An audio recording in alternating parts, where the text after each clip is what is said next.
क्या आपने कभी सोचा है कि बेहतर जिंदगी और बड़े सपनों की तलाश में लोग अपनी मिट्टी छोड़कर दूर दराज के देशों में कैसे सफर करते हैं?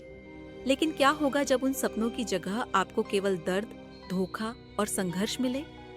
आज हम बात करेंगे एक ऐसी कहानी की जो आपको अंदर तक झकझोर देगी। नजीब की, एक ऐसे शख्स की जिसने सऊदी अरब में अपने जीवन की सबसे कठिन परीक्षा का सामना किया। चलिए शुरू करते हैं कहानी को। खेत बेचकर, माँ के गहने गिरवी रखकर और ना जाने कितने तरीकों से पैसे इकट्ठा करके लोग भारत से सऊदी अरब कमाने के लिए जाते हैं ताकि उनके परिवार को अच्छी जिंदगी मिल सके। लेकिन कई बार सऊदी में लोगों के साथ ऐसा धोखा होता है कि उनका सफर एक दर्दनाक कहानी में बदल जाता है। ऐसी ही एक दर्दनाक कहानी है फिल्म गॉट लाइफ, जिसे मैं आज आपके लिए एक्सप्लेन करने वाला हूँ। नजीब और हकीम दोनों जब सऊदी एयरपोर्ट पर उतरते हैं तभी इस कहानी की शुरुआत होती है। लाल नामक दलाल ने उन्हें एक कंपनी में हेल्पर की नौकरी के लिए भेजा था। एयरपोर्ट पर वे अपने कफील, सऊदी में वर्क वीजा स्पॉन्सर का इंतजार करते हैं, लेकिन कोई उन्हें लेने नहीं आता। दोनों ने कुछ लोगों से मदद मांगने की कोशिश की, लेकिन समस्या यह थी कि वे हिंदी के अलावा कोई दूसरी भाषा नहीं जानते थे। खैर, किसी तरह से वे एयरपोर्ट पर काम करने वाले एक आदमी से मदद मांगते हैं। दलाल ने उन्हें कंपनी के ऑफिस का नंबर दिया था। वह आदमी पब्लिक फोन से कॉल करता है, लेकिन कोई जवाब नहीं आता। तब वह बताता है कि आज शुक्रवार है, इसलिए ऑफिस बंद है और कोई फोन नहीं उठा रहा। वह कहता है कि इंतजार करो, कोई ना कोई लेने आ जाएगा। काफी देर इंतजार के बाद एक अरबी उनके पास आता है, जो पहले से ही गुस्से में था और अरबी में कुछ कहता है जिसे वे समझ नहीं पाते, लेकिन दोनों को लगता है कि यही उनका कफील है। थोड़ी देर बाद वह अरबी दोनों से उनके पासपोर्ट और वीजा की कॉपी लेकर अपनी खटारा गाड़ी में बैठने के लिए कहता है। नजीब को प्यास लगी थी। उसने अरबी से पानी मांगा, लेकिन अरबी उनकी भाषा नहीं समझ पाता और उन्हें चुपचाप गाड़ी में बैठने के लिए कहता है। रास्ते में हकीम कहता है कि हमें घर पर फोन करके बता देना चाहिए कि हम पहुंच चुके हैं, नहीं तो अम्मी परेशान होंगी। वह अरबी से किसी टेलीफोन बूथ पर गाड़ी रोकने के लिए कहता है, लेकिन अरबी उल्टा उसे डांट देता है। काफी देर गाड़ी चलाने के बाद वह एक जगह हकीम को उतार देता है। नजीब और हकीम चिल्लाते हैं कि हम तो एक ही कंपनी में काम करने आए थे, फिर अलग अलग क्यों कर रहे हो?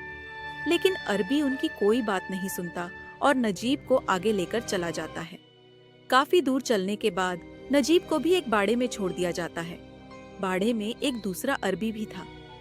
नजीब उससे पूछता है कि मेरे दलाल ने कहा था कि मुझे एक कंपनी में काम करना है, आप मुझे यहाँ क्यों लाए हैं? लेकिन पहला अरबी उसे नजरअंदाज कर देता है और वहां से चला जाता है।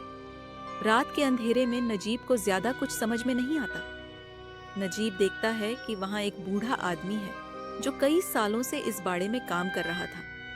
नजीब उससे बात करने की कोशिश करता है, लेकिन वह तमिल बोलता है, जिसे नजीब नहीं समझ पाता। नजीब को प्यास लगी थी और वह बूढ़ा आदमी पानी की टंकी की तरफ इशारा करता है।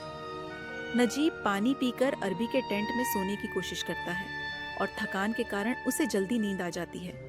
इस बीच कहानी हमें नजीब की पुरानी जिंदगी दिखाती है। नजीब अपने गांव में नदी से बालू निकालने का काम करता था। उसकी माँ उसके लिए खाना बनाती थी और नजीब अपनी माँ और पत्नी सैनू से बहुत प्यार करता था। सैनू प्रेग्नेंट थी और परिवार खुशहाल था, बस पैसों की कमी थी। एक दिन नजीब का दोस्त उसे बताता है कि मेरे जीजा लोगों को सऊदी भेजने का काम करते हैं, अगर तू जाना चाहता है तो मैं बात कर सकता हूँ। नजीब तैयार हो जाता है और माँ के गहने गिरवी रखकर पैसे जुटाता है। नजीब का दोस्त वादा करता है कि वह नजीब के लिए एक वीजा अरेंज कर देगा। नजीब की उम्मीदें नई दुनिया में बेहतर जीवन की झलक देखने लगी थी। अपनी माँ के गहनों को गिरवी रखकर और दोस्त को पैसे देकर नजीब ने अपनी यात्रा की शुरुआत की। सऊदी पहुंचने पर नजीब और हकीम को उम्मीद थी कि उन्हें एक बेहतर और सुरक्षित काम मिलेगा, लेकिन उनका स्वागत कुछ और ही था। लेकिन उसकी मुश्किलें यहीं खत्म नहीं होती। कहानी की यह मोड़ नजीब की उम्मीदों और संघर्षों को उजागर करता है। यह समय है जब उसकी जिद और जीवित रहने की चाह के परीक्षण होते हैं। कहते हैं कि जब तक हमारी सांसें चल रही हैं, हमें चलते रहना होगा। नजीब की जिंदगी वहाँ एक बेहद कठिन और अमानवीय दौर से गुजर रही थी। जिस तरह से उसका शारीरिक और मानसिक शोषण किया जा रहा था, उसने उसे उसकी असल उम्र से कहीं ज्यादा बूढ़ा और थका हुआ बना दिया था। वहाँ पर उसे जानवरों की तरह काम करवाया जाता था और हर दिन उसे मारा पीटा जाता था, जिससे उसकी हालत और भी बदतर होती जा रही थी। उसकी पूरी दिनचर्या बस मजदूरी और तकलीफों से भरी हुई थी, जिसमें उसे कोई राहत नहीं मिलती थी। दिन रात की कड़ी मेहनत और शोषण ने नजीब को लगभग टूटने की कगार पर पहुंचा दिया था। उसकी जिंदगी में कोई उम्मीद की किरण नहीं थी और वह वहां फंसा हुआ महसूस कर रहा था। लेकिन एक दिन अचानक सब कुछ बदल जाता है जब हकीम, जो शायद उसका पुराना साथी या परिचित था, एक अफ्रीकी व्यक्ति के साथ वहां आता है। वे दोनों नजीब को उस नर्क जैसी जगह से निकालने का फैसला करते हैं। हकीम और उसका अफ्रीकी साथी नजीब को वहां से बचाकर बाहर निकालने की योजना बनाते हैं। यह उनके लिए कोई आसान काम नहीं था, लेकिन तीनों की इच्छा शक्ति और साहस ने उन्हें उस खौफनाक जगह से भागने में सफल किया। इस तरह नजीब के जीवन में एक नया अध्याय शुरू होता है, जब वह अत्याचार और शोषण से आजाद होकर वहां से भाग जाता है। रेतीले तूफानों और धूप का सामना करते हुए वे आगे बढ़ते हैं और आखिरकार रेगिस्तान के बीच में उन्हें एक जगह पर पानी दिखाई देता है। नजीब पागलों की तरह पानी की तरफ भागता है, लेकिन कादिरी उसे रोक देता है और फिर कपड़ा पानी में डुबाकर धीरे धीरे उसे आराम से पानी पिलाता है। कादिरी को पास में ही एक बोतल मिल जाती है।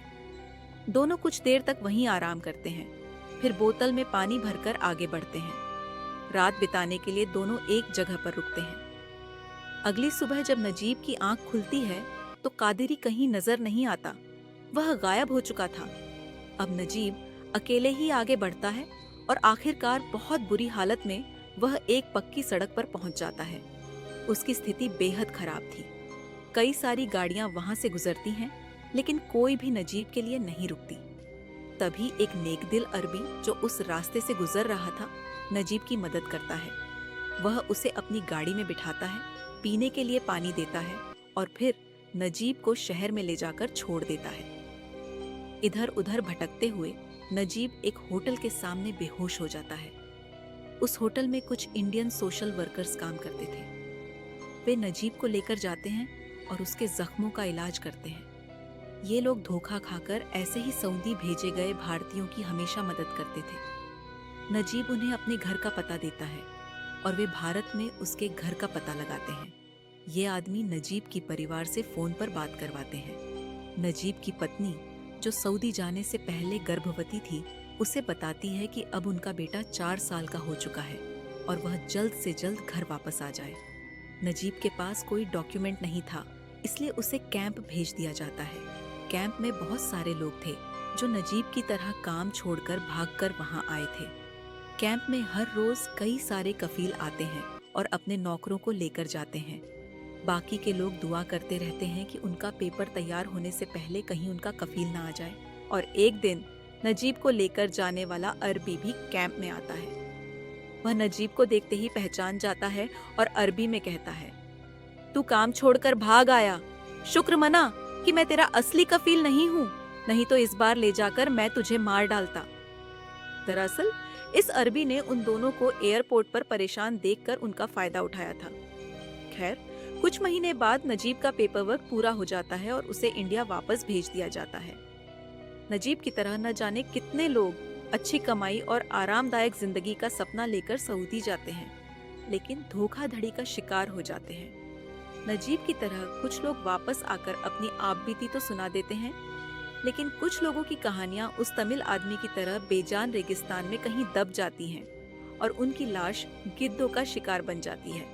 अगर आपको नजीब की कहानी ने छू लिया है और आप चाहते हैं कि ऐसी और भी कहानियां आप तक पहुंचें, तो कृपया हमारे चैनल को सब्सक्राइब करें, वीडियो को लाइक करें और कमेंट करके बताएं कि आपको किस हिस्सा सबसे ज्यादा प्रभावित करता है।